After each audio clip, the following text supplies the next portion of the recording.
નમસ્કાર મિત્રો, શુક્રદેવ કરવા જઈ રહ્યા છે શનિની રાશિમાં પ્રવેશ. અનેક રાશિઓને ઘણો બધો ફાયદો થવાનો છે.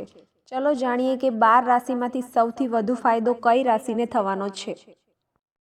સુખ અને સૌભાગ્યનો ગ્રહ શુક્ર 13 જાન્યુઆરી 2026ના રોજ પોતાની રાશિ બદલી ચૂક્યો છે. તે શનિની રાશિ મકર રાશિમાં સ્થાન લઈ ચૂક્યો છે, જે ધન રાશિથી સવારે 3:40 વાગે તેની યાત્રા પૂર્ણ કરશે. જ્યોતિષીઓના મતે નવા વર્ષમાં શુક્રનું આ પહેલું ગોચર છે, જેની અસર દેશ અને દુનિયા પર પડી શકે છે, જેમાં 12 રાશિઓનો પણ સમાવેશ થાય છે.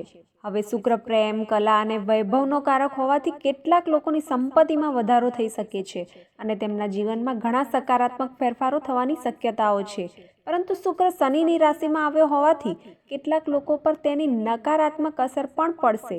ચાલો જાણીએ કે શુક્રના મકર રાશિમાં ગોચરની તમારી રાશિ પર શું અસર પડવાની છે. પહેલા નંબરની ભાગ્યશાળી રાશિ છે મેષ રાશિ. મેષ રાશિ માટે શુક્રનું 10મા ભાવમાંથી પસાર થઈ રહ્યો છે. તમારી કારકિર્દીમાં સારા પરિણામો પ્રાપ્ત થશે. કલા ક્ષેત્રે નવા ફેરફારો જોવા મળશે. નાણાકીય લાભની ખૂબ જ મોટી શક્યતાઓ રહેશે. બીજા નંબરની ભાગ્યશાળી રાશિ છે વૃષભ રાશિ. શુક્રનું ગોચર વૃષભ રાશિ માટે ફાયદાકારક રહેવાનું છે. તમારા લગ્ન અને 6થા ભાવનો સ્વામી શુક્ર તમારા 9મા ભાવમાં પ્રવેશ કરી ચૂક્યો છે. નવી નોકરીની તકો ઊભી થઈ શકે છે. સ્વાસ્થ્ય થોડું નબળું રહી શકે છે. ત્રીજા નંબરની રાશિ છે મિથુન રાશિ. શુક્ર મિથુન રાશિ માટે 8મા ભાવમાં ગોચર કરી રહ્યું છે. તમારી સમસ્યાઓ વધી શકે છે. તમારા બાળકના જીવનમાં કેટલીક મુશ્કેલીઓ ઊભી થઈ શકે છે. પૈતૃક સંપત્તિ દ્વારા પૈસા મળશે. ચોથા નંબરની ભાગ્યશાળી રાશિ છે કર્ક રાશિ. કર્ક રાશિના જાતકો માટે શુક્ર 7મા ભાવમાં પ્રવેશ કરી ગયો છે. સુખ સુવિધાઓ અને વૈભવ વધારવાની ઈચ્છા પ્રબળ રહેશે. પાંચમા નંબરની સિંહ રાશિ. સિંહ રાશિના જાતકો માટે શુક્ર 6થા ભાવમાં પ્રવેશ કરી ગયો છે. તણાવ વધી શકે છે. નાણાકીય લાભ અને ખર્ચ બંને થઈ શકે છે. તમને તમારા કારકિર્દીમાં સફળતા મળશે. છઠ્ઠા નંબરની રાશિ છે કન્યા રાશિ. કન્યા રાશિના જાતકો માટે શુક્ર 5મા ભાવમાં પ્રવેશ કરી ગયો છે. તમારા માટે સમય સામાન્ય રહેશે. નોકરી બદલવાનો જૂનો પ્રયાસ સફળ થઈ શકે છે. નાણાકીય લાભની શક્યતાઓ રહેશે. 7મા નંબરની રાશિ છે તુલા રાશિ.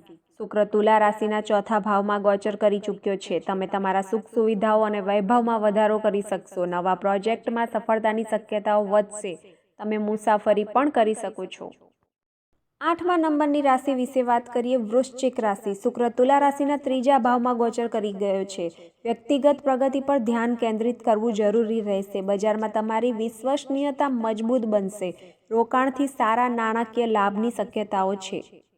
9મા નંબરની રાશિ છે ધનુ રાશિ.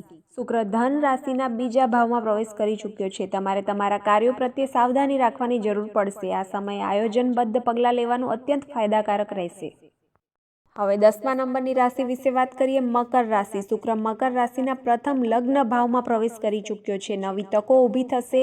નોકરી અને વ્યવસાયમાં તમને ઈચ્છિત લાભ મળશે. લગ્નની શક્યતાઓ ઊભી થશે.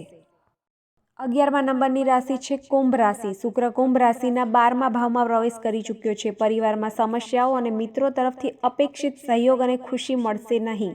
તમારા પ્રેમી સાથે સમાધાન કરવામાં પણ મુશ્કેલીઓ આવી શકે છે. અંતિમ રાશિ છે મીન રાશિ. મીન રાશિ માટે શુક્ર 11મા ભાવમાં ગોચર કરી ચૂક્યો છે. તમે તમારી ઈચ્છાઓ પૂર્ણ કરી શકશો. તમારા પ્રેમ જીવનમાં સમસ્યાઓ આવી શકે છે. તમારે ધીરજ રાખવાની જરૂર પડશે.